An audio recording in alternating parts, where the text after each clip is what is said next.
اصلا هر دو طرف قبل از هر یک ملاقات، هر یک مذاکرات به یک کارهای دست می‌زدند و با اندیشه بنده همچون یک کارشناس مسائل نظامی و یک نفر کشف، من اون زمان هم به خلاصه آمده بودم و امروز خلاصه هم باز خوب گم تایید دیگری پیدا کرد بعد از آموزش‌های زیاد که طرف حکومت بیشتر تقلب میکرد، بیشتر به عملیات دست میزد، بیشتر سازشنامه‌هایی که خودش با خون جگر به امضا رسانده بود از بین میبرد.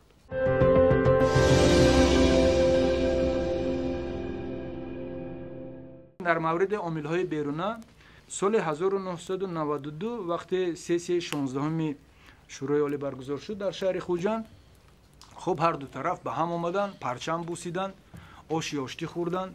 در تلویزیون خب این آشی آشتی خوری دولت عثمان دیگر را خوب به نوار گذاشتن، به نمایش گذاشتن که اپوزیسیون ببینه چقدر گرسنه است که حتی استخوان در گلوش روس مونده است. ببخشید من این چیزا استفاده میبرم. نشان دادن طرف حکومت. ولی خب آنهایی که میخواستن حکومتی نوی که تشکیل شد، به جایی که با دوشنبه بیان به ترمیز رفتن.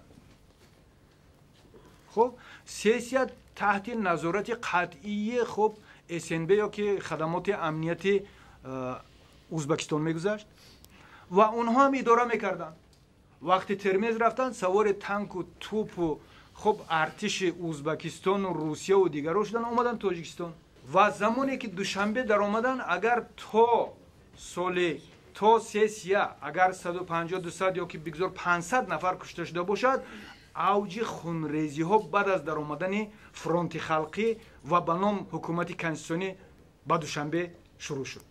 عامل های بیرونه من خب گفتم که ازبکستان و روسیه بود.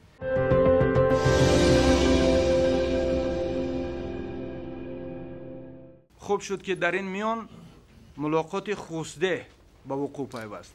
ملاقات خوسده میان رئیس جمهور امام علی شریفش رحمانوف و رهبر مخالفین استاد سید عبدالله نوری که در این بابت خب واسطه اخبار حکومتی خیلی هم تعریف توصیف زیاد میکنن، قهرمان تراشی میکنن که جان به کف گرفته بودند و رفتند و اونجا را فتح کردند، سازشنامه امضا کردند آمدند. سهمی که خب کمیسیون نظارت بر آتش بس، هیئت بلندپایه سیاسی و نظامی، کمیسیون خب زیرکمیسی نظامی در مجموع کمیسی آشتی ملی انجام داد، خیلی نظر است و نشاید که در واسطه اخبار عامه خب تنها یک طرف یا یک نفر که عادت شده است وقتهای اخیر یک نفر تعریف شود، تمجید شود و در هر نشست و برخاست بخصوص جشنهایی که داریم یا بخصوص جشن وحدت ملی، خب بعضی حادثه های سال 92 و غیره غیره رو به نمایش میگذارن و طور قلمداد میکنن که گویا دو گروه به هم جنگ کرده است و یک نفر بخصوص پرزیدنت امام علی رحمان آنها را آشتی دارنده است. درست سهم اون به اندازه زیاد است چون رهبر کشور بود، ولی سهم طرف دیگر رو باید نادیده نگرفت. سهم کمیسی آشتی ملی که آنها خون جگر خوردن، من مثال هیچ وقت تقی رحمانوف یادم نمی رود. هم کمونیستی سرسپرده اگر تقی رحمانوف نمیشد مثال در مرز اگر اون بمب یا که مینه‌ای که روس‌ها گذاشته بودن میترکید و گروه جنیدالله ستار و چند نفر دیگری که با 153 نفر در اون برجه اگر از بین میرفتن صلح نمیشد و در اون وقت احتمال داشت که با جنگ دوباره عیار شود.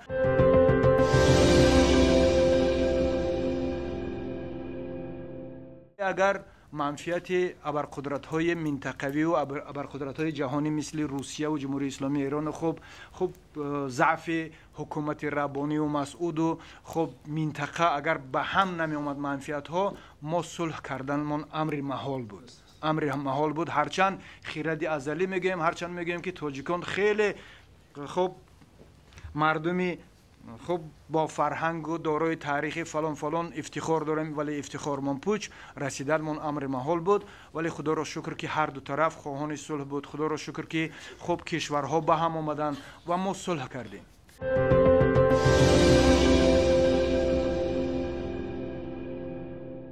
ما خب سند همدیگر بخشی امضا کردیم ولی یکدیگر را تا به امروز نبخشیده ایم، در وجه یکدیگر دشمن میجوییم.